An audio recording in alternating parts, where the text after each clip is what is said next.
Hey everyone, welcome back and happy Tuesday. All right, guys. Well, tonight we get the Real Housewives of Beverly Hills reunion part 2, and I'm so excited because look at where we left off.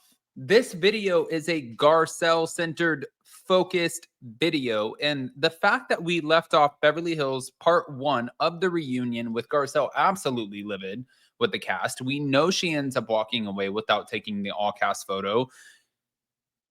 I think it makes sense. It's a perfect day to do this video. She is not only getting flack from Annemarie, Wiley, which I have opinions. You guys know I do. Also, Lala Kent also have opinions. We're going to jump into all of this. Before we do, if you guys haven't already, go ahead, pop off in the comment section. If you're not subscribed, get subscribed. Don't forget to hit that notification bell. I have a surprise for you at the end, but I also wanted to say, you guys are always asking me about my skincare. Thank you so much, guys. It's the best compliment. It's not really a secret. I've shared it with all of you. And if you guys are new subscribers, new watchers, it is my Blooming Face Pro 2.0. So with the press of a button, you can change the settings. And it uses these little microcurrents, which feels like a little massage, to lift, illuminate, and rejuvenate my skin. It also takes the inflammation out. And the best part is normally $300. If you click on the link that I'm posting in the description and also pinning to the comment section, this guy is only $100. If you don't absolutely love it, they give you all of your money back. And if it doesn't reduce your double chin, they give you all of your money back. But let's start here, shall we? So Annemarie Wiley, she did a recent appearance on Respectfully Xavier podcast where she discussed her experiences with Garcelle. Yeah. I thought this was such a reach. She revealed that A-list Black Hollywood, okay? So her friends from A-list Black Hollywood, right? Cautioned her about Garcelle. And I was like, wait, what? So she got my attention. They advised her, based off of what she's saying, to watch her back. And she explained that during the time in Black Hollywood, there was a perception that only one individual could shine, suggesting that Garcelle embodies this competitive mindset. I am curious, do I know the history? No, was Garcelle the it girl? Yes, but were there other it girls? I mean, you think about it, and you can name so many different people from so many different walks of life who have shined at the same time. So I'm wondering, in my opinion, is this an absolute reach? But then I wanted to do more digging and more research looking into this because, to be fair, I'm not necessarily as educated about what was going on in Hollywood in any facet, during the 90s. So I wanted to kind of find out more, right? So Annemarie ended up elaborating, saying she's very competitive and unkind to other Black women. She also accused Garcelle of frequently playing the race card, and she expressed concern that her behavior, Garcelle's behavior, diminishes the gravity of genuine instances of discrimination. She said the race card has to stop. When you're constantly blaming everything on race, you are really watering down the scenarios when it actually does happen. Okay, this is what she said, but it continues. So Annemarie ended up mentioning a meeting that she had with Bozoma St. John, who we are absolutely loving on the new season of The Real Housewives of Beverly Hills. And this was a meeting with one of her close friends, right?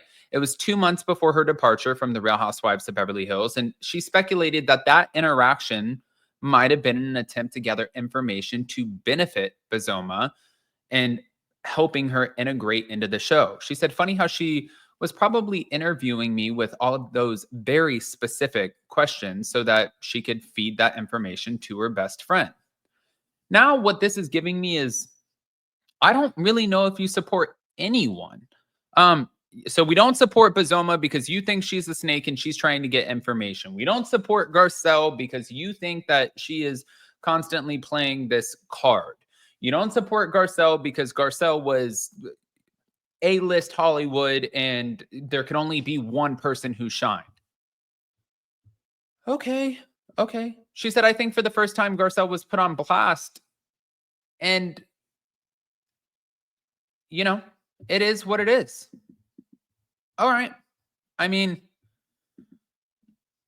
again, I think for Annemarie, Wiley, I feel like, listen, you started off on a season where you came in halfway through. The first dinner was Kyle Richards' dinner, where you sat down and they were questioning Kyle about her marriage and why she's not wearing her wedding ring.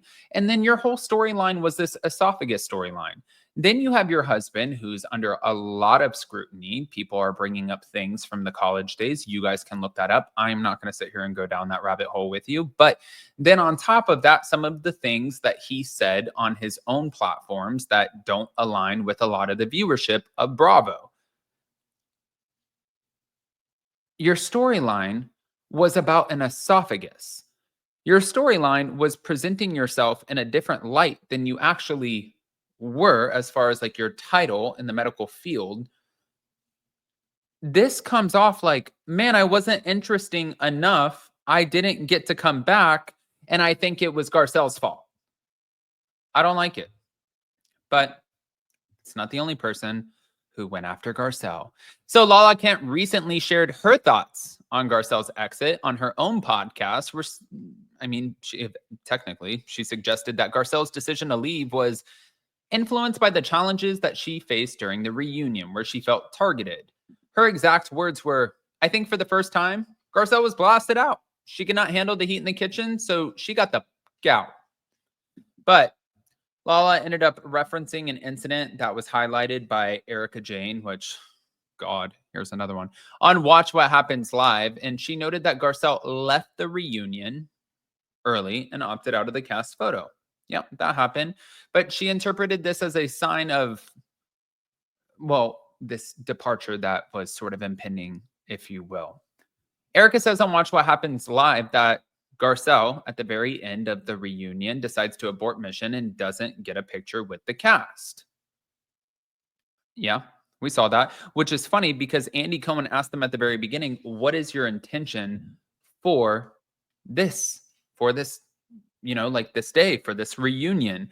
And it was actually Garcelle who said, my intention is for all of us to stay till the very end and do a cast photo. It was almost like she was foreshadowing, but I'm not going to put words into her mouth. I'm just going to share the video of Lala Kent. Here we go. I don't think Garcelle has been preparing to quit for a long time because she says, my hope is that we all get a cast photo. Cut to what we know now. Erica says on Watch What Happens Live that Garcelle at the very end of the reunion decides to abort mission and doesn't get a picture with the cast. So I think that reunion, even though Garcelle said, I want to focus on my kids, I'm sure she went home and thought about it. But ultimately, I think for the first time, Garcelle was put on blast and she could not handle the heat in the kitchen. So she got the fuck out. All right. So I want to hear what you guys think. I mean, Garcelle is getting roasted across the board right now. She clearly is not coming back to the Real Housewives of Beverly Hills, so she's not going to be able to defend this. But also, to be fair, it's not like they would have let Annemarie, Wiley, or Lala play into any Beverly Hills storylines anyway, so she wouldn't have been able to address it in that manner. And do I think that she's going to address it at all? No, I don't think that she cares enough. I think that the woman is booked and busy, and that's what I thought was interesting too. Annemarie was like, she needed Real Housewives of Beverly Hills because she couldn't book any more acting jobs. Girl, what are you talking about? You were on the show for half a season, you got fired. What jobs did you have before this? We didn't even know your actual title in the medical field. It didn't make sense. I want to hear what your guys' thoughts are, though. Pop off in the comment section. If you're not subscribed, get subscribed. Don't forget to check out my link for upandadamlive.com or for Blue Mean, but also for my Blue Mean Face Pro 2.0. This was what I wanted to tell you guys. upandadamlive.com, right? So you guys can go and it says, hi guys, it's Adam. We're building something so fun together, and I want you on the inside track. Drop your email to get all the launch tea, alerts, and exclusives, and trust me, you're not going to want to miss this. Let's be loud, let's be messy, let's be fabulous. Sign up now, and let's do the damn thing. So if you guys go on and you sign up just like this, how I'm doing right now, it will pop up with another message. Obviously, you got to do your little traffic lights. Boom, boom, boom, boom, boom. They'll probably make you do another one, motorcycle. Okay. But then eventually you'll get to the message and we will keep you posted as things happen. I'm not really good at this, as you can see. So I'm just going to skip it. I don't even care about this. But you guys can go and you guys can see everything that we have going on. And we do have a lot that's going to be coming up. So go join the email list. That way you are the first to know. And we're expanding on the community and it's going to be amazing. Love you guys.